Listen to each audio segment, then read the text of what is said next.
Bienvenue, Flumi est un Infinix Smart 8 et aujourd'hui je vais vous montrer comment vous pouvez enregistrer un écran sur ce téléphone.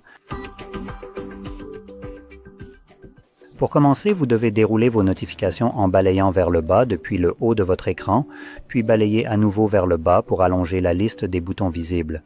Nous cherchons maintenant le bouton d'enregistrement d'écran qui, par défaut, ne semble pas avoir été ajouté. Nous devons donc le faire nous-mêmes en cliquant ici sur ces 3 points, puis en sélectionnant « Modifier » et en cherchant « Screen Recorder » enregistreur d'écran. Cliquez sur le bouton « Plus », revenir en arrière et vous devriez le voir quelque part ici. Une fois que vous l'avez vu, appuyez simplement dessus. Je vais le mettre en pause pour le moment.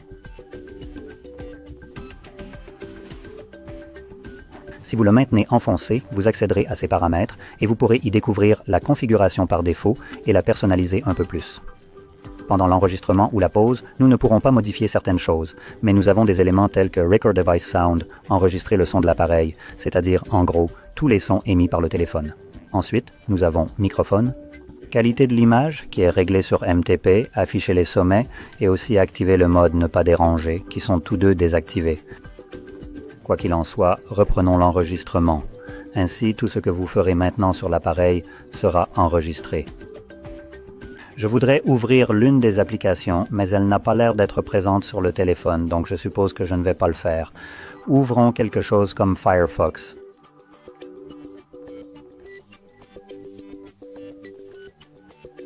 Quoi qu'il en soit, une fois l'enregistrement terminé, vous pouvez interagir avec cette superposition et cliquer sur le carré. L'enregistrement sera automatiquement sauvegardé dans l'application Photos. Nous pouvons également accéder à différentes choses sur ce panneau.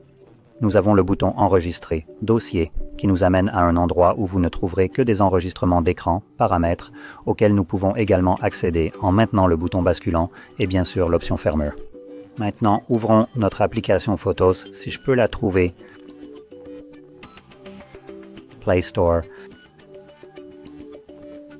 Nous avons peut-être une galerie ici.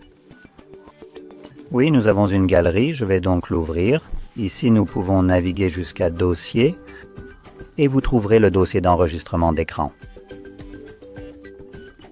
Je voulais enregistrer une application spécifique. Comme l'enregistrement d'écran est limité dans une certaine mesure, Android est doté d'une fonction conçue pour protéger la vie privée et les données.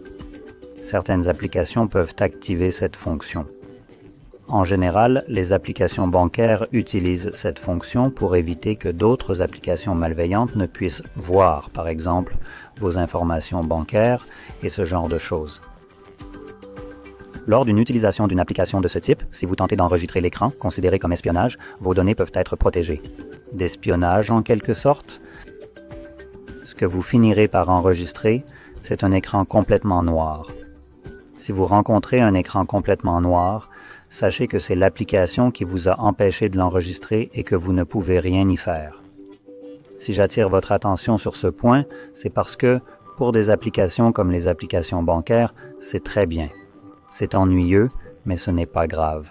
Là où ça devient vraiment ennuyeux, c'est avec par exemple les applications de streaming comme Netflix, qui le font sans votre permission et sans se soucier de la protection de votre vie privée. C'est pourquoi, dans cet aspect, c'est juste un doigt d'honneur de la part de l'entreprise, et vous ne pouvez rien y faire.